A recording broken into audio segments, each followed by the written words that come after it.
Though this is a response to two of Jeff's videos, this response isn't really directed towards Jeff himself, though he's welcome, of course, to respond if he so chooses. What I want to do is chime in on the issue, since these two videos are fairly old and no one has even implied the counter-argument to what Jeff is saying. A viewer had sent me a private message a few days ago while I was on vacation asking me to chime in on this topic, and I was happy to oblige. And so what we want to do is look at what Jeff is saying, since Jeff is one of the more prominent figures in the philosophical circle here on YouTube. Although I do need to note that there are other people who give fine arguments on the regard, I figured to pick on Jeff just because I think he's a character that can take it the best.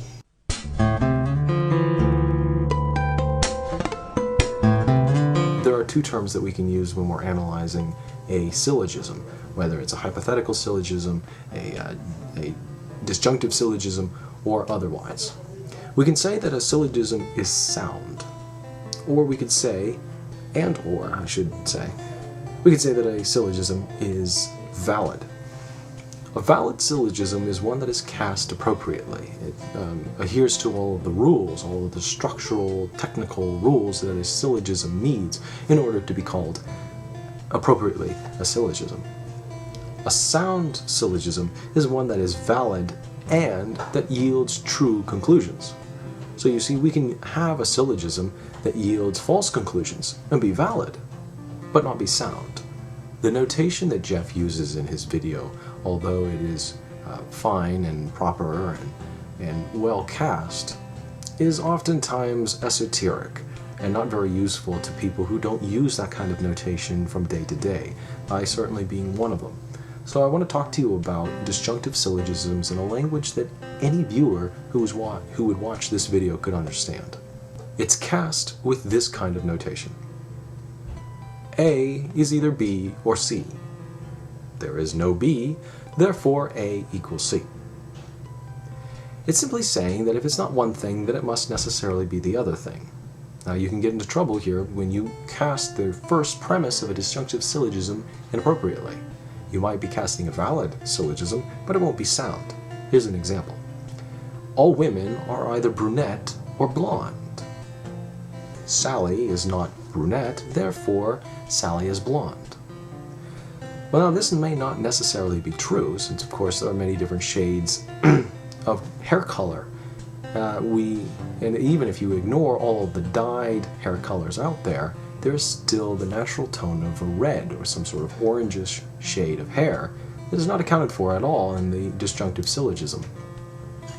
So, although the syllogism is cast appropriately, we can say that it is valid, but because its conclusions are not true all of the time, we must necessarily say that the syllogism isn't sound. Take a listen at Jeff's syllogism. It is raining. It is not raining. Therefore, I have $1 million. Perfectly logical. As it turns out, Jeff's syllogism is neither sound nor valid, because he offers an additional term in the conclusion itself, which is not the definition of a disjunctive syllogism.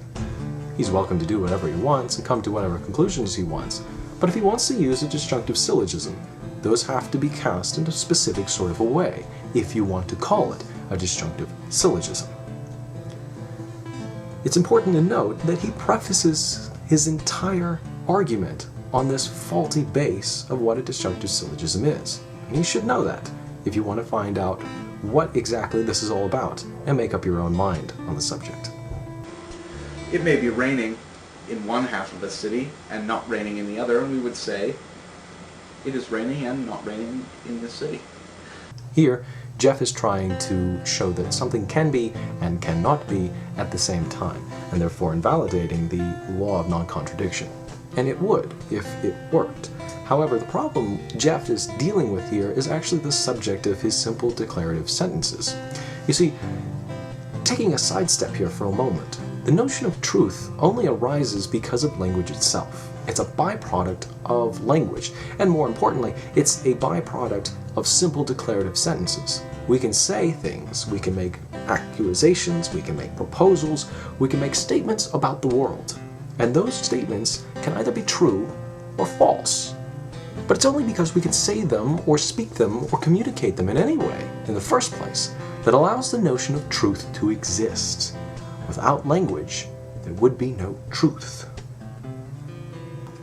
Jeff would have us believe that because it can rain in some parts of a city and not in other parts, that the law of non-contradiction doesn't exist, or shouldn't be used. The problem, though, is how he's casting his sentence. For example, if you were to cut your finger, we would both be able to say that you've cut your finger and that you've cut your body. Anytime that you cut a part of your body, we can say that you've cut your body on the whole. Since the body itself, the subject of the body, encompasses every part of the body. So too can we say that as soon as it rains on any part of the city is being rained upon. In the finger example, we can say that your finger is being cut, and therefore your body is being cut. But because we can do that, we cannot say that your finger is being cut, and your body is not being cut. Since the finger is simply a subset of the body. Necessarily, if the finger is being cut, the body is being cut. If the finger is being cut, we cannot say, reasonably at least, that the body is not being cut. The same kind of thinking can be applied to the raining example. If it is raining on a part of the city, then it's raining on the city. And if it is raining on any part of the city, we cannot also say that the city itself is not being rained upon.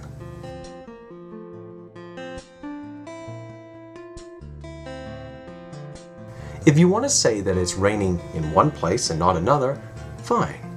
Because when you say that, you are making two separate, distinct, simple declarative sentences that need to be addressed, or at least analyzed for the truth, on independent terms.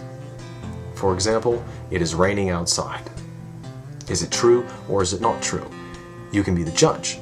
Is it raining under the umbrella? Is it true? Is it not true? But to put these two ideas in a compound sentence and say it's only addressing one idea is not understanding how language works. It's being illiterate by the very definition.